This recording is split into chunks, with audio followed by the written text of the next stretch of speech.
नमस्कार दोस्तों।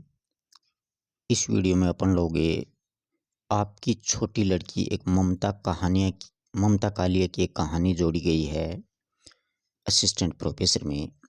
उसके कुछ वस्तुनिष्ठ प्रश्न लेने हैं। अगर आप टेस्ट देना चाहते हैं, अपनी तैयारी को और भी मजबूत करना चाहते हैं, तो Sarsa book mobile app download करें या इस नंबर पे कांटेक्ट करें। ठीक है। अब यहाँ पर आपको फ्री ऑफ कॉस्ट ये पूरा पेपर है वो सोल्व करवाया जाएगा। ममता कालिया जो हैं उनके बारे में अपन थोड़ी सी चर्चा कर लेते हैं। ठीक है। इनका जन्म जो है 1940 में हुआ था। ठीक है। और ममता कालिया हिंदी की एक बहुत ही जानी मानी लेखिका हैं, कहानीकार हैं। इनके पति का जो नाम है वो रविंद्र कालिया है। ठीक है। ये इनका बेसिक है, थोड़ा सा अपन को पता हो जाए। अब देखिए, पहला जो प्रश्न है कि एक पत्नी के नोट्स जो हैं उस उपन्यास का प्रकाशन कब हुआ। तो एक पत्नी के नोट्स हैं वो 1907 कब प्रकाशित हुआ। 92 में, 97 में, 96 में या 95 में। आप साथ साथ टेस्ट देते रहिए। तो ये 97 में प्रकाशित हुआ था। कब हुआ था? 97 में प्रकाशित हुआ। एक पति के नोट्स उपन्यास किसका है? बहुत ही अच्छा प्रश्न है। ममता कालिया, मनु भंडारी, महेंद्र बल्ला और मोहन राकेश। तो देखो, एक पत्नी के नोट्स तो है ममता कालिया का, एक पति के नोट्स है वो महेंद्र बल्ला का उपन्यास है। ऐसे बहुत सी रचनाएं हैं हिंदी में जो मिलती जुलती हैं। किसी का उपन्यास है, किसी का निबंध है, किसी की कहानी है ना, किसी की आलोचना है। इस प्रकार से दौड़ उपन्यास का प्रकाशन वर्ष और बता दो। फिर देखो, दौड़ जो उपन्यास है वो 2000 में, 6 में या 2 में या फिर 7 में। तो दौड़ उपन्यास 2000 में प्रकाशित हुआ था। ये ममता जी का है। आपकी छोटी लड़की कहानी में छोटी लड़की का नाम पूछा है। बहुत अच्छा प्रश्न है। ये किसी का भी गलत नहीं होना चाहिए। पपीहा है, पुनिया है, पूनम है, टुनिया है या फिर किट्टी है। ये मिस प्रिंट हो गया, इसके लिए मैं आपसे क्षमा चाहता हूँ। कुटिया नाम नहीं है यहाँ पर, टुनिया नाम है उसका, है ना। तुरणा सहाय, जिसको अपन, इसका पूरा नाम क्या है? तुरणा सहाय। इस कहानी में मैं आपको वैसे थोड़ा सा बेसिक बतला दूं, मुझे याद आ गया।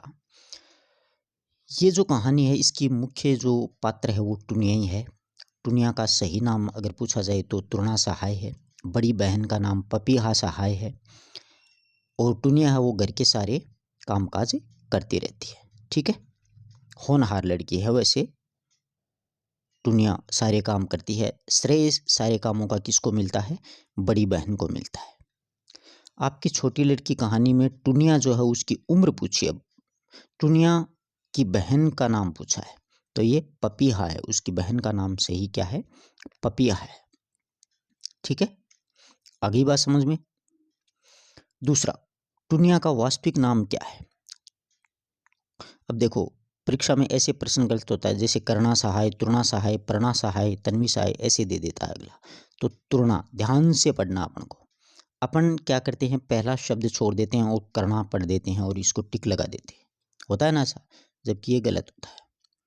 आगे देखिएगा, आपकी छोटी लड़की कहानी में पात्र नहीं है तो पपीहा नहीं है, दुलारी नहीं है, कोलिन नहीं है, टुनिया नहीं है। तो इसमें ध्यान रखिएगा,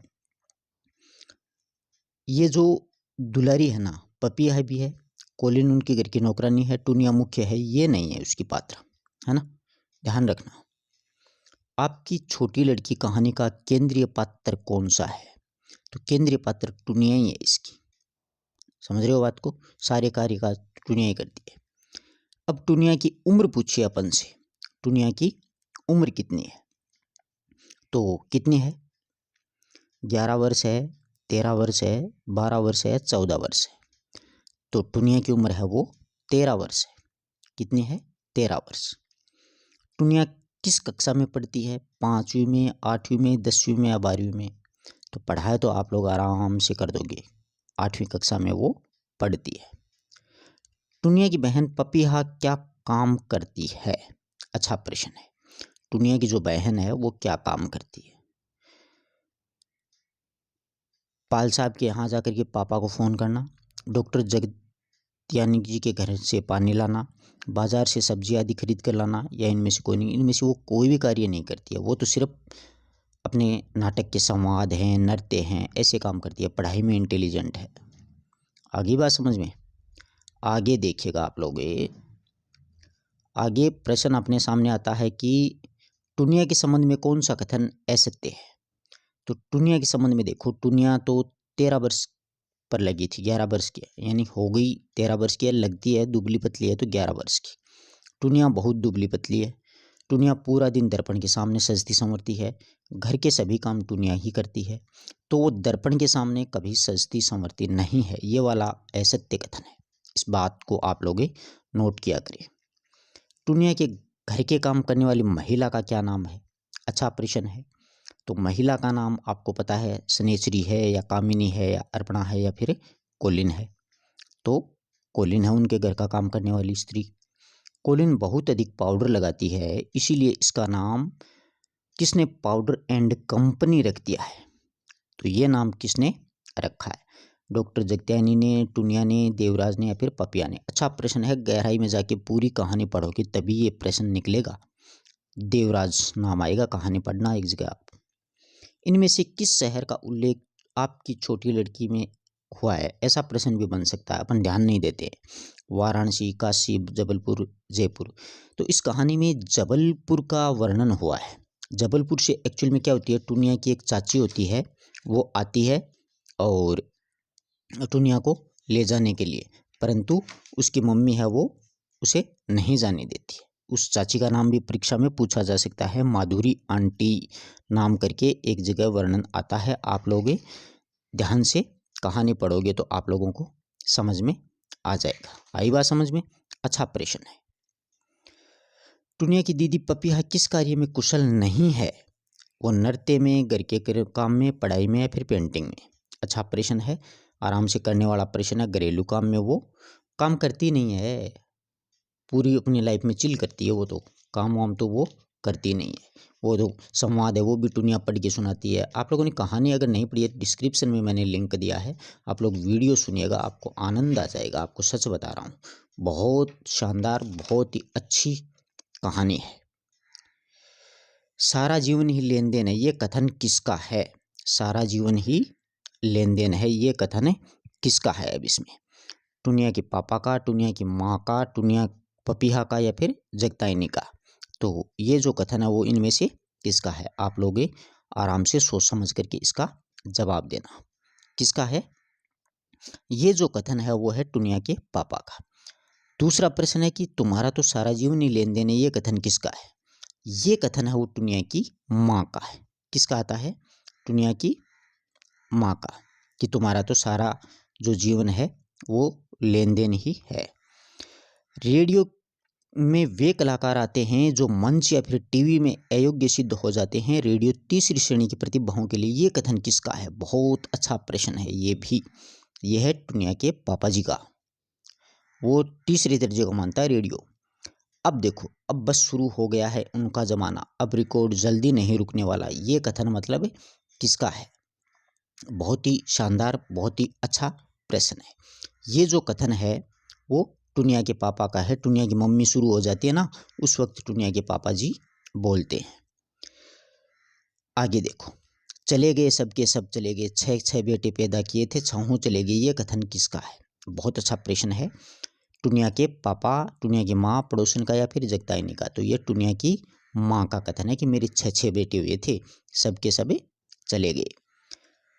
होड़ी वाला किस विषय के अध्यापक थे? ये भी अच्छा प्रश्न है, कहानी पढ़ोगे तो आराम से याद हो जाएगा। ये गणित विषय के अध्यापक थे।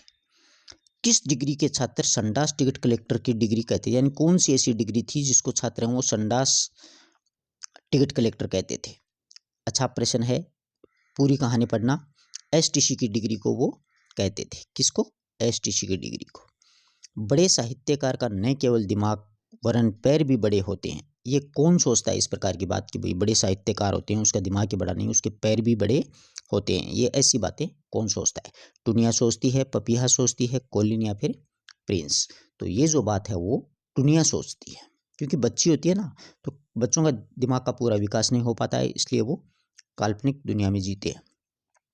कोई साहित्यकार तो 50 पुस्तकें लिखकर भी साहित्यकार नहीं बनता है और कोई महज एक पुस्तक लिख कर के भी महान हो जाता है। ये कथन इस कहानी में किसका है? बहुत ही अच्छा प्रश्न है। टुनिया के पापा का, टुनिया की माँ का, पपीहा का या फिर टुनिया का? तो ये कथन टुनिया का ही है। वो सोचती है कि कोई साहित्यकार तो 50 पुस्तकें लिखता है फिर भी साहित्यकार नहीं माना जाता और कोई कोई एक किताब से ही प्रसिद्ध हो जाता है, जैसे बिहारी जी हैं। आगे देखिएगा, आगे प्रश्न आता है कि रामचरितमानस अपनी साहित्यिकता के कारण नहीं बल्कि धार्मिक आग्रहों के कारण लोकप्रिय हुई। ये कथन इनमें से किसका है? ये कथन मुक्तिदूत जी का है। मुक्तिदूत जी आते हैं ना टुनिया के पापा से मिलने के लिए। कहानी पढ़ोगे तो सब समझ में आएगा। जिंदगी के जरूरी सवालों के जवाब साहित्यकार ही ढूंढ सकता है। ये कथन किसका है? बहुत ही अच्छा प्रश्न है। टुनिया के पापा, पपीहा, मुक्तिदूत जी या फिर टुनिया? ऐसे प्रश्न है ना, उनमें तुक्के लगाने का मन करता है। थोड़ा थोड़ा याद आता है, फिर क्लियर याद नहीं होता है। पूरी कहानी को 2-3 बार पढ़ोगे तब। ये लंबी कहानी है। ये टुनिया का कथन है।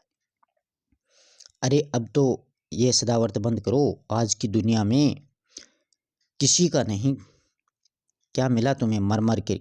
ये कथन किसका इस कहानी में? ये कथन जो है वो टुनिया की माँ है, वो टुनिया के पापा से बोलती है कि अब तो ये सदावर्त, सदावर्त का मतलब आने जाने वाले को खाना खिलाना और करना। ये ऐसे इनके पापा हैं, वो दयालु प्रवृत्ति के आदमी थे। इतना ही शौक था खिलाने का तो किसी हलवाई से शादी कर लेते। ये किसका कथन है? इतना ही अगर आपको शौक था, ये कथन है वो टुनिया की माँ का है। किसका है? टुनिया की माँ का। आपकी छोटी लड़की की आवाज़ में वो सब है, उसकी आवाज़ में एक समूची संभावना है। ये कथन किसका? ये कथन प्रश्न पूछे जा सकता है। ये है वो टुनिया के पापा जी बोलते हैं, टुनिया की माँ बोलती है, मुक्तिदूत जी बोलते हैं। कौन बोलता है? ये बात है वो मुक्तिदूत जी बोलते हैं टुनिया के पापा से कि आपकी जो छोटी लड़की है उसकी आवाज़ में वो सब है जो एक मतलब कलाकार में होना चाहिए। वो बहुत ही मतलब सोच समझ करके बात कर रही थी उनसे, इसीलिए।